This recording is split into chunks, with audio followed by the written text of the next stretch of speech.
पाकिस्तान का मतलब क्या? ला इलाहा इल्लल्लाह। पाकिस्तान का मतलब क्या? ला इलाहा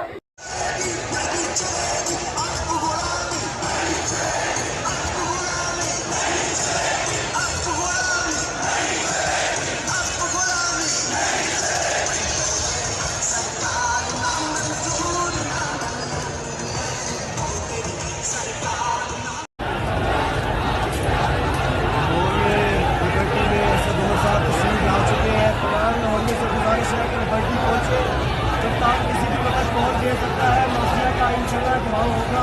पाकिस्तान को इंशाल्लाह माफ कराएंगे। तमाम लोग चिकन कबड्डी कोच से असद पहुंच चुके हैं।